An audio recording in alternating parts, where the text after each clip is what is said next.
Yo, this your boy Kevin, and right now we here on WWETV, Worldwide Entertainment TV. You don't know. I just saw Pablo Shaw. What's the tune? WWETV.com. Hey! Today on Worldwide Entertainment TV podcast, we got Miguel Maestre. Yes, man. Could you tell us how you feel about live events coming back to Toronto, like this weekend's Caribana, although they call it Toronto Caribbean Festival now? Man, I love it. I love it. I mean, I've grown up in the city, and being able to attend the events and perform on many stages. It's great to see it back. It's great to see the people, the energy, the atmosphere, people looking forward to going out. Yeah. I went out a couple of times. I'm going out again. I have a couple of performances coming up. It's just nice to see the city enjoying themselves again, you know? Okay. So my dad was born in Trinidad and he grew up in Grenada. I was born in Grenada. I know your parents are both from Trinidad. Yes. What influence that has had on your life? Well, I mean, growing up in a very Caribbean home, a Trini home, I would listen to Calypso and Soca all the time, Yeah. every day. And, I have a lot of influences like Bob Marley and, David Rudder and Mighty Sparrow and stuff. And I think when I was young, I started to do some music lessons. I played different instruments. And the fusion of being a musician or loving music and then listening to the Caribbean culture a lot, was really kind of shaped my heart. It's a love soca so much because my uncle's also a calypsonian and he sings calypso and stuff too. So he would always come home and sing the latest songs and stuff. My dad always played in a band, so I grew up in Caribbean music, specifically reggae and soca and calypso, and through that, it just the love was there, and that's all I wanted to play, all I wanted to listen to. Okay. I wonder if your uncle knows my dad. My dad used to do soca too. He was he was one of the original artists that started with the King Show and everything back in 1980. Okay, what's his name? Vibrator. Pardon? Vibrator. I haven't heard the name, but maybe he might, because my uncle's name is Victorio, and men like up here talking about. Yeah, up here, yeah. But my uncle won the competition up here. He also went down Trinidad. He knows Sparrow and Blue Boy and all them guys. Nice. Suavemente. I don't know what Suavemente means. I don't know these songs. Suavemente. But the whole party, the whole place rocking.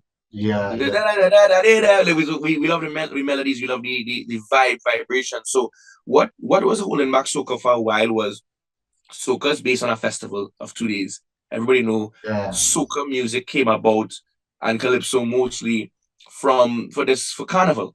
And we have a carnival every year in Trinidad. It's the biggest carnival in Trinidad. We have one coming up this weekend in Toronto. Yeah. And there's carnivals all around the world. So soca music was technically really for those events. And it's the only music around the world that really catered towards this 2-day festival, and stuff. So the music was faster. It was very jump, wave, and rags and flags, and it's fast. The lyrics were geared towards the carnival, which is like you jumping on the trucks and playing mass on the road and such and such. And what happened is, because you have a niche topics you're singing about, the rest of the world can't really relate. So what happened recently in the last few years, that soca started to, like, these songs that break through, like Tempted to Touch, Rupee. Yeah. Tempted to Touch by Rupee is an international song because it doesn't speak about carnival. It's just Tempted to Touch. Even Turn Me On by Kevin Little, it's a nationally known soca song because he's just talking about him in a party with a girl. It's not about a truck or a stage or a rag or a flag or a Trinidadian or Caribbean culture. So and even Kess's music, like Hello is international because Hello just talks about hello. That's it. Like, it's just very good vibes. Yeah. So for me, the music doesn't necessarily you don't need to necessarily understand it. You don't need to be able to, even know what they're talking about. You just need to feel the vibrations, feel the energy, and love the melodies, and sing along to some parts, like Burna Boy, even dancehall reggae. Some people, Beenie Man has a strong accent. Sean Paul has a strong accent. A lot of artists have a strong accent. Shensia, but the songs will go because they're singing about topics that everybody want to hear about. They can relate to it. Yeah. So in soca, that's what has slowly become a little more popular. Is like you have your carnival songs, but you have your just sweet soca music that could just play any time of year, anywhere, and everybody could just trip to it and understand it, just like salsa and reggae and all them other, genres. So, talking about the city for Toronto, do you feel the city supports not just the Caribana, because that obviously is one of the biggest events for the year in the city, but the side projects, or I would say side events, like the Kiddies Carnival, because I know there's even the event at Ontario Place the night before the Caribana. There's no like a Juve. For the Juve, yeah. I think we have, a lot of the artists and DJs who come up from around the world. They call Toronto the Mecca of Soca. They love Toronto. Everybody knows how much our fans are great, our promoters are great, our DJs are great. We have our artists are great as well. We have a lot of artists, a lot of DJs, and we have very, very good, talented musicians and artists up here. And what needs to be done as well is the shows. You need to have more representation of local talent in a lot of the festivals aspect, on the trucks, on the road, in all your events, in your band launches, in your juves, and whatever events you have, and you must represent and keep true to the local talent that we have. They do it for the DJs, but they're not supporting the artists as the way it should be, and Toronto has the funding, it has the capital, it has everything. Like Toronto Carnival, if you look at this week, there's 3, 4, 5 events every single day and more for the last 2 weeks. Every single day, today, tomorrow, the next day, there's tons of events going around because there's just so much to do. If you're lucky enough, you might perform at one of the Caribana events.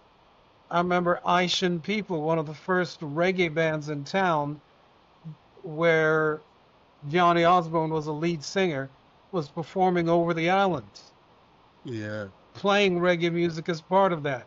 Fab Five was one of the groups that came here in 1967 to perform at the first Caribana. So we have tons of history, man. The Merry Men was part of that as well. From Barbados and lots of other people who have throughout the years came through and represented, their music and their culture. Yeah, I didn't even know about the Fab Five at the first Caribana. Yeah, it was. I saw some photos recently of them on stage. Yeah. Hey Worldwide family, it's your girl Lisa, and you already know what time it is.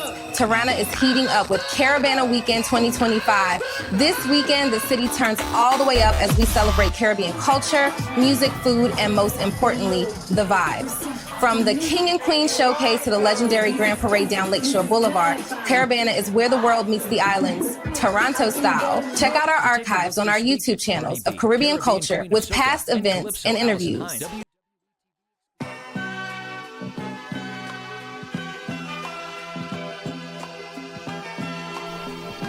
Yo, this is your boy Kevin, and right now we here on WWETV, Worldwide Entertainment TV. You don't know.